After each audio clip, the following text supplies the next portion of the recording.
Masih ada kemungkinan celah bahwa Kades Kohot ini tidak terlibat? Ada celah tidak di situ, Pak, untuk bukti-bukti yang ada sekarang? Nggak bisa. Saksi sudah lengkap, dokumen tertulis sudah lengkap, dokumen yang ada di forensik yang berada di komputer sudah, dokumen yang ada di kantor ATR BPN sudah. Nggak bisa lagi.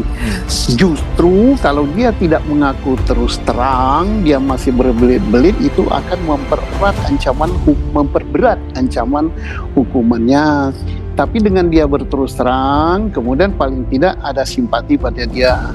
Jadi ya nggak usah ngeyel lagi lah. Ya, kalau dia ngeyel itu persoalannya jadi berat. Orang akan menganggap dia sebagai pengkhianat menjual laut milik negara. Nah, gitu kan. Kepala Desa Kohot Paku Haji Kabupaten Tangerang Arsin mengklaim bahwa lahan pagar laut yang berada di wilayahnya dulunya adalah daratan yang dijadikan sebagai empang. Hal itu disampaikan Empang kepada Menteri Agraria dan Tata Ruang sekaligus Kepala Badan Pertanahan Nasional Nusron Wahid yang tengah mengunjungi area lahan pagar laut yang sudah memiliki sertifikat hak guna bangunan dan sertifikat hak milik. Nusron mengaku tidak mau memperdebatkan klaim yang disampaikan Arsin mengenai sejarah lahan tersebut. Ia menjelaskan jika suatu lahan telah hilang secara fisik, itu membuat status tanah tersebut berubah menjadi tanah musnah. Arsin terus-menerus menolak memberikan keterangan kepada awak media usai menemui Nusron. Setidaknya dia 3 kali menghindari kejaran wartawan. Terus kali ini justru semakin terang benderang ya. Polisi mengatakan sudah menemukan alat bukti berupa komputer, berupa dokumen, berupa keterangan saksi dan sebagainya. Itu sudah lebih dari cukup. Kemudian ditambah lagi keterangan dari Kadis Kohot. Kadis Kohot mengatakan minta maaf, mengaku telah mencatut nama warga. Kemudian minta maaf juga karena kekurang pengetahuannya bahwa dia bekerja itu memalsu atau bekerja membuat sertifikat itu hanya memenuhi permintaan pihak ketiga. Nah, semakin terang lagi, tinggal polisi mengejar pihak ketiganya. Unsur pidananya udah jelas di situ untuk pemalsuannya ya, Pak? Kalau untuk pemalsuan yang dilakukan Kadis Kohot itu sudah tidak bisa lepas lagi, apapun alasan dia, itu kemauan warga atau kemauan Kadis, ada pemaksaan atau tidak ada pemaksaan, sudah tidak bisa dia mengelak lagi, pemalsuan itu sudah kena. Nah, tinggal polisi, saya yakin apalagi pada level Baris-Krim ini sudah enak sekali. Kenapa? Karena Kadis Kohot mengaku itu bukan inisiatif dia pribadi, dia sudah sebut tadi Bapeda. Ya berarti Bapeda pada waktu itu jelas kena.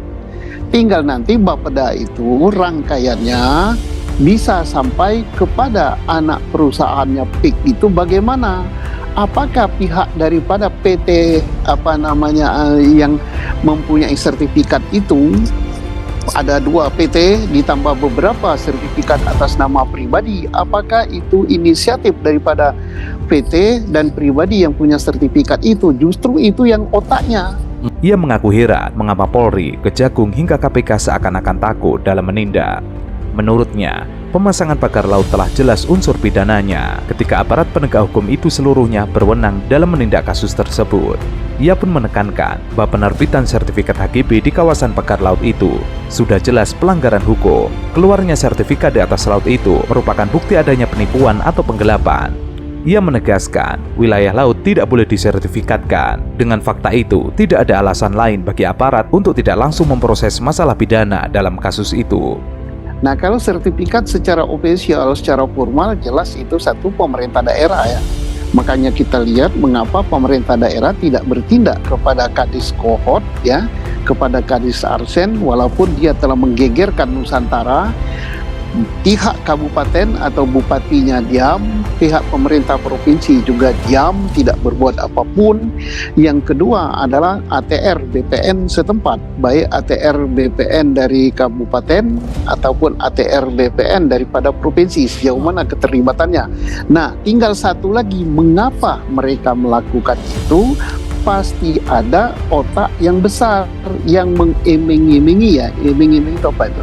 Yang memberikan pemikat gitu. Silakan, ini ada rencana begini-begini. Kita berharap pihak Baris Krim Polri menyentuh pihak itu sehingga mereka bisa menyertifikatkan sedemikian luas laut itu karena sudah ada pembeli atau sudah akan ada yang beli. Nah, Menurut Anda indikasi pihak yang besar itu siapa, Pak?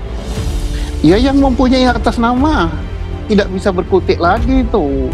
Ia menyebut penerbitan sertifikat itu diduga kuat karena praktek kolusi, permainan antara dunia usaha dengan pejabat terkait. Pemeriksaan Lurah Kohot Arsin oleh penyidik Kejaksaan Agung terkait pagar laut sudah tepat, meskipun agak terlambat. Pemeriksaan Lurah Kohot yang dilakukan pada Rabu kemarin sudah betul. Dengan pemanggilan Lurah Kohot akan terungkap alasannya mengeluarkan dokumen-dokumen yang diperlukan untuk mengurus sertifikat di area pagar laut Tangerang. Dokumen-dokumen dari Lurah Kohot itu bisa dilacak, seperti dokumen letter C. Apakah baru dibuat setelah ada polemik atau memang sudah ada sebelumnya?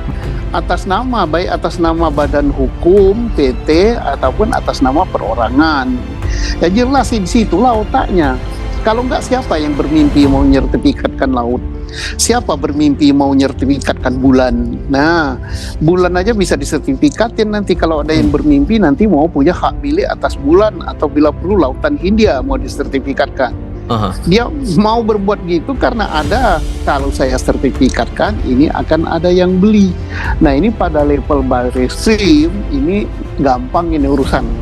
Nah dan ini tidak akan terjadi kegaduhan kalau penyidikan ini sampai kepada otaknya. Oke. Selesai gaduh. Ini kan sudah